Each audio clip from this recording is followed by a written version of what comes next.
Ada satu kisah sahabat Nabi yang begitu menyentuh hati karena memilih berjihad bersama Rasulullah Shallallahu Alaihi Wasallam daripada kenikmatan dunia. Allah pun menjadikannya syahid dan menjadi rebutan para bidadari.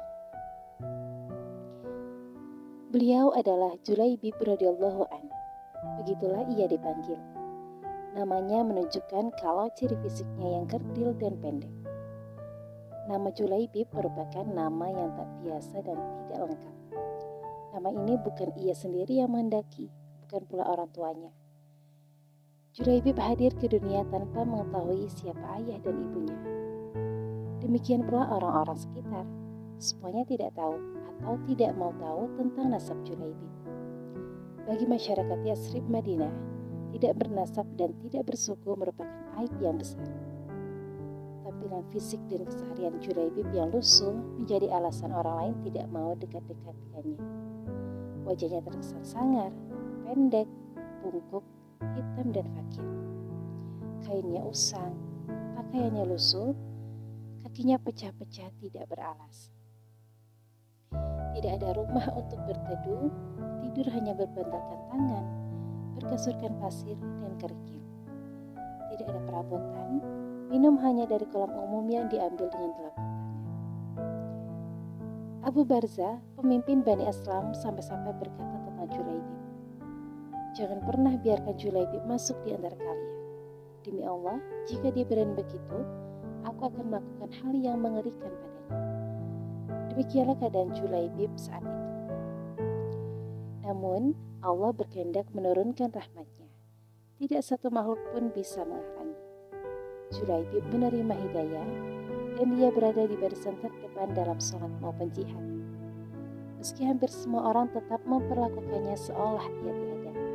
Namun tidak demikian dengan Rasulullah Shallallahu Alaihi Wasallam, sang rahmat bagi semesta alam. Julaibib yang tinggal di Sufah Masjid Nabawi suatu hari ditegur oleh Rasulullah Shallallahu Alaihi Wasallam.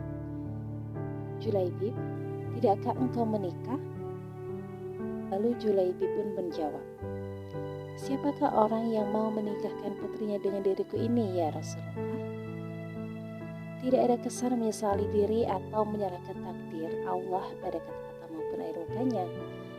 Rasulullah Shallallahu Alaihi Wasallam juga tersenyum. Mungkin memang tidak ada orang tua yang berkenan pada Julaibib.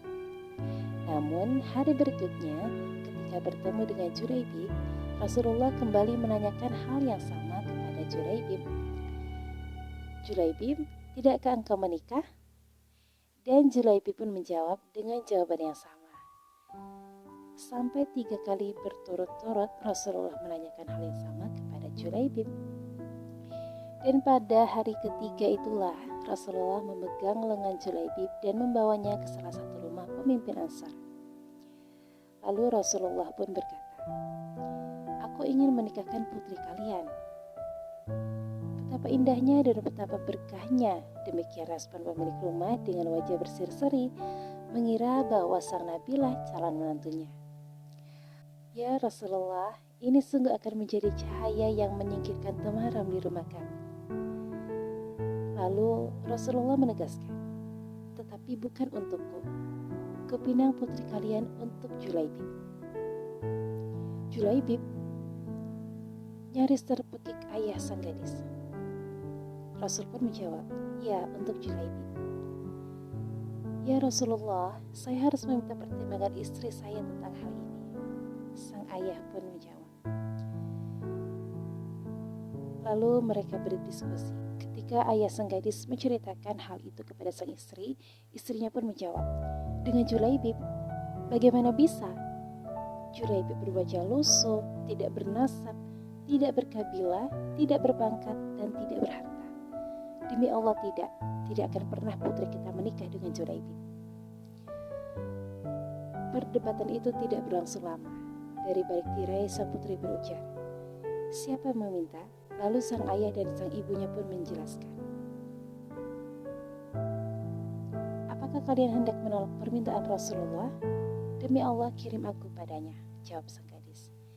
"Dan demi Allah, karena Rasulullah yang meminta, maka tiada akan membawa kehancuran dan kerugian bagiku."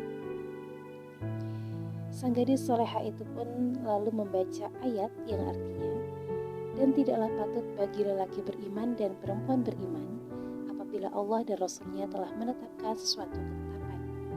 Akan ada bagi mereka pilihan lain tentang urusan mereka. Dan barang siapa mendurhakai Allah dan Rasulnya, maka sungguhlah dia telah sesat yang nyata. Quran Surah Al-Ahzab ayat 36. Dan sang Nabi pun dengan tertunduk berdoa untuk sang gadis salihah itu. Ya Allah, limpahkanlah kebaikan atasnya dalam kelimpahan yang penuh berkah. Jangan kau jadikan hidupnya payah dan bermasalah. Demikian doa indah Rasulullah. Maka benarlah doa Nabi SAW. Tak lama kemudian Allah karuniakan jalan keluar baginya. Kebersamaan di dunia ternyata tidak ditakdirkan terlalu lama. Meski di dunia sang istri soleha dan bertakwa, tapi bidadari telah terlampau lama merindukannya di surga. Julaibib lebih pantas menghuni surga daripada dunia yang tidak bersahabat padanya. Saat syahid di medan perang, Rasulullah begitu kehilangan. Pada akhir pertempuran, Nabi SAW bertanya, "Apakah kalian kehilangan seseorang?" Lalu sahabat pun menjawab, "Tidak ya Rasulullah." Sepertinya Julaibib memang tidak berarti di kalangan mereka. Lalu Rasul pun kembali bertanya, "Apakah kalian kehilangan seseorang?" Kali ini wajahnya merah bersemu. Dan sahabat pun kembali menjawab, "Tidak ya Rasulullah." Kali ini sebagian menjawab dengan was-was. Beberapa orang menengok ke kanan dan ke kiri. Rasulullah menghela nafasnya. Lalu Rasulullah berkata, "Tetapi aku kehilangan Julaibib." Dan saat itu para sahabat pun tersadar. "Carilah Julaibib." Maka Julaibib yang mulia pun ditemukan. Ia terbunuh dengan luka-luka di sekujur tubuh dan wajahnya. Di sekitar jasadnya ada 7 jasad musuh telah ia bunuh. Rasulullah dengan tangannya sendiri mengkafani Julaibib.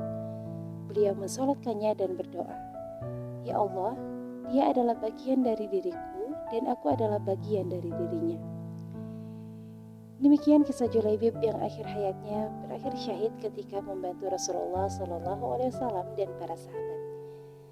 Pilihannya berjihad dan merindukan syahid mendapat ganjaran indah dari Allah SWT. Rupa memang tidak seelok para bangsawan, harta tak sebanyak yang dimiliki para raja, namun bidadari surga berebut menginginkan sosok Julaibib. Tepatlah kiranya kita menyimpulkan bahwa ketakwaan merupakan harta paling berharga di sisi Allah. Sebab kekayaan, rupa maupun kedudukan di dunia akan lenyap begitu ajal datang menghampiri pemiliknya. Barakallahu fikum.